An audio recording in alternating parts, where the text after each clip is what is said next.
दोस्तों, जैसा कि आप जानते हैं कि क्वान कंपनी भी अब एनसीबी के रडार पर है, जो एक टैलेंट एजेंसी है जिससे सलमान खान भी कहीं ना कहीं जुड़े हुए हैं। हालांकि अब वो अपनी सफाई देते फिर रहे हैं कि क्वान कंपनी से उनका कोई लेना देना नहीं। तो ऐसे में आपको बता दें कि साल 2019-20 में क्वान कंपनी को सुशांत के अकाउंट की तरफ से 10 करोड़ रुपए ट्रांसफर किए गए थे। और जब इसे लेकर जया साहा से सवाल किया गया तो उन्होंने कहा था कि ये पैसे इसीलिए लिए गए थे ताकि हम सुशांत को फिल्में दिलवाएं। अब सवाल उठता है कि क्वान कंपनी ने सुशांत को कौन सी फिल्में दिलवाई, और उससे भी बड़ा सवाल ये उठता है कि क्वान कंपनी की तरफ से रिया के अकाउंट में 30 लाख ट्रांसफर क्यों किए गए, और उससे भी बड़ा सवाल ये उठता है कि क्वान कंपनी ने रिया की मां के अकाउंट में भी पैसे क्यों ट्रांसफर किए। तो ये बेहद चौंकाने वाला खुलासा हुआ है दोस्तों।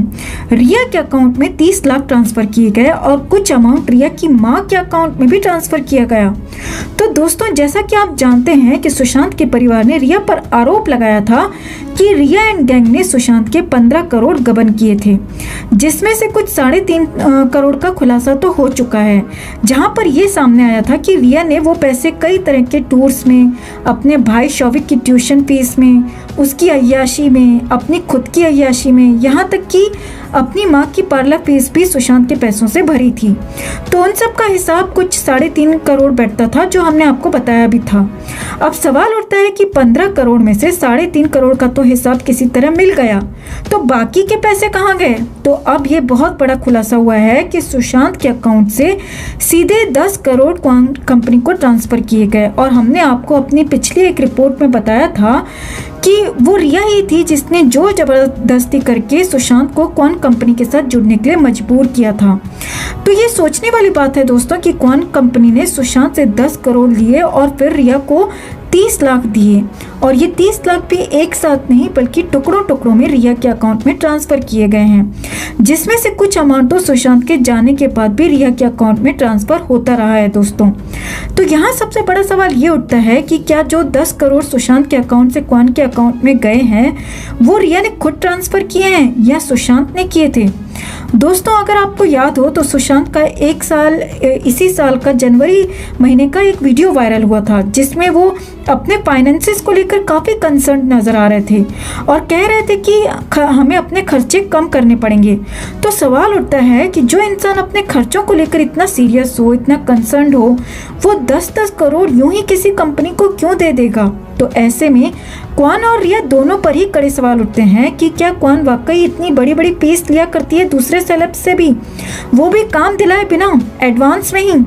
ये सारे सवाल उठना जायज़ हैं दोस्तों, क्योंकि बिना काम दिए कोई क्यों किसी को 10 करोड़ रुपए दे देगा। तो ये सोचने वाली बात है, क्योंकि ये कमीशन बेस्ड कंपनी है, जो जाहिर सी बात है कि काम दिलवाने के बाद ही कुछ परसेंटेज में अपनी कमीशन लेती होगी। तो बिना काम दिलाए सुशांत से 10 करोड़ कैसे चार्ज कर लिए गए। तो ऐसे में सवाल उठता है कि आखिर ये 10 करोड़ सुशांत ने अपनी मर्जी से ट्रांसफर किए थे या फिर रिया चुड़ैल ने अपने अकाउंट में ट्रांसफर करने के लिए क्वान के थ्रू ये काम किया, और इस गबन को लेकर रिया और क्वान की डील हुई होगी कि मैं इस तरह से सुशांत के पैसे क्वान के अकाउंट में ट्रांसफर कर अपने अकाउंट में ट्रांसफर करूंगी, और इसके लिए तुम लोगों को कुछ कमीशन भी दे दूंगी, ताकि कल को रिया अपनी सफाई पेश कर सके कि उसने सुशांत के अकाउंट से अपने अकाउंट में या अपने किसी भी फैमिली मेंबर के अकाउंट में कोई पैसा ट्रांसफर नहीं किया। इतना ही नहीं दोस्तों, सुशांत के जाने के बाद भी रिया के अकाउंट में क्वान की तरफ से टुकड़ों टुकड़ों में पैसा ट्रांसफर होता रहा है। तो हमें तो यही लगता है दोस्तों कि क्वान के थ्रू ही रिया ने सुशांत के 10 करोड़ का गबन किया है, जो डील के मुताबिक अब तक उसके अकाउंट में धीरे धीरे ट्रांसफर हो रहा है। क्या आपको भी ऐसा ही लगता है दोस्तों? कमेंट में जरूर बताएं। दोस्तों, जैसा कि आप जानते हैं कि रिया चुड़ैल ने सुशांत के घर में एंट्री करते ही उनके पुराने स्टाफ को बदलना शुरू कर दिया था और अपनी जान पहचान वाले लोगों को लगाना शुरू कर दिया था, ताकि वो सुशांत के साथ बनाए गए अपने प्लान को अंजाम दे सके। इसी के तहत इस चुड़ैल ने सुशांत को क्वान टैलेंट एजेंसी से जुड़ने के लिए कहा था। हालांकि सुशांत इस एजेंसी के साथ नहीं जुड़ना चाहते थे, लेकिन रिया की जोर देने पर उन्होंने इस कंपनी से जुड़ने के लिए हामी भर दी। आपको बता दें दोस्तों कि सुशांत जानते थे कि ये एजेंसी सिर्फ टॉप सेलिब्रिटीज और बड़े बड़े ब्रांड्स को ही प्रमोट करती है, और सुशांत इनके साथ काम नहीं करना चाहते थे, क्योंकि उनका मानना था कि उन्हें इसकी जरूरत ही नहीं, उनका काम बोलेगा। मगर रिया के जिद करने पर उन्होंने इस कंपनी को अपना काम सौंप दिया था और अब आप जानते हैं कि ये कंपनी एनसीबी के रडार पर है। तो रिया ने सुशांत की जिंदगी पर पूरी तरह से काबू पा लिया था। वो जो चाहती थी सुशांत से करवा ही लेती थी, लेकिन आज भी वो अपने सारे पाप सुशांत पर डाल रही है, ये कहते हुए कि वो निर्दोष है और सुशांत ने उसका फायदा उठाया, जिसकी वजह से आज वो उसी के लिए ड्रग डीलिंग करने की वजह से जेल में सड़ रही है। रिया इस मामले में कितना झूठ बोल रही है ये जग जाहिर हो चुका है। खुद इसके ड्रग के कश मारते हुए इसका वीडियो सामने आने के बाद, पार्टियों में नशे में झूमते हुए दिखने के बाद, ऐसे में हम उम्मीद करते हैं कि इस डैन को कभी भी बेल न मिले और भाईखला जेल से ये सीधा तिहाड़ जेल पहुंचा दी जाए, जहां इसे कड़ी से कड़ी सजा मिले और जिंदगी भर ये वहीं चक्की पीसती रहे। अगर आप भी यही चाहते हैं दोस्तों तो इस खबर को लाइक और शेयर कर अपना प्यार और सपोर्ट जरूर दिखाएं, साथ ही कमेंट कर अपनी राय भी शेयर करें। दोस्तों, जब से सुशांत का केस सामने आया है तब से लगातार सलमान खान पर भी कई सवाल उठते रहे हैं। कई लोगों का मानना है कि सुशांत के साथ जो कुछ भी हुआ उसमें सलमान खान का बहुत बड़ा हाथ है, लेकिन ये अब तक फैंस के आरोप थे। अब तक सलमान के खिलाफ कोई ठोस सबूत नहीं मिला था, लेकिन आपको बता दें कि अब वो दिन दूर नहीं दोस्तों जब सच में सलमान एक आरोपी के तौर पर निकलकर सामने आ सकते हैं। जी हाँ दोस्तों, अब सलमान के खिलाफ भी सबूत मिलना शुरू हो चुके हैं। बताते हैं आपको पूरी रिपोर्ट, मगर उससे पहले हम आपसे कहना चाहेंगे कि अगर आप भी चाहते हैं इन बड़े बड़े बॉलीवुड दिग्गजों को इनकी औकात दिखाई जाए, इन्हें सबक सिखाया जाए, तो इस खबर को ज्यादा से ज्यादा लाइक और शेयर कर अपना प्यार और सपोर्ट जरूर दिखाएं। सुशांत के इंसाफ की इस मुहिम में हमारी ताकत बने, हमारे चैनल को सब्सक्राइब करें। तो सलमान खान को लेकर एक बहुत बड़ी खबर सामने आ रही है दोस्तों।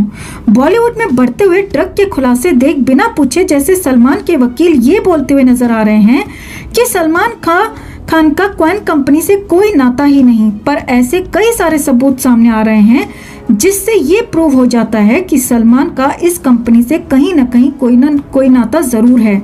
सबूत के तौर पर आप देख सकते हैं सलमान खान के खुद के किए हुए ट्वीट को, जिसमें उन्होंने खुद ही लिखा है अपनी कंपनी यूबीटी को लेकर।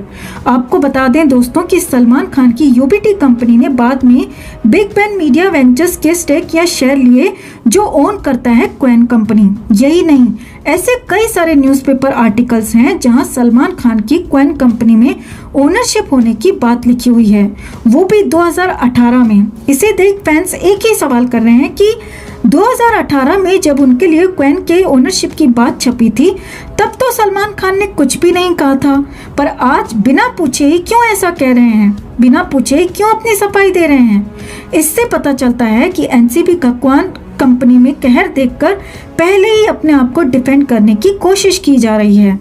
तो दोस्तों, इस खुलासे के बाद अब आप सलमान खान को लेकर क्या कहना चाहेंगे? क्या आपको भी लगता है कि इस पूरे ड्रग माफिया में सलमान खान का भी कनेक्शन हो सकता है? कमेंट में जरूर बताएं। जस्टिस फॉर सुशांत के लिए इस खबर को ज्यादा से ज्यादा लाइक और शेयर करना ना भूलें। हर अपडेट के लिए बने रहें हमारे साथ, क्योंकि आप हैं तो हम हैं।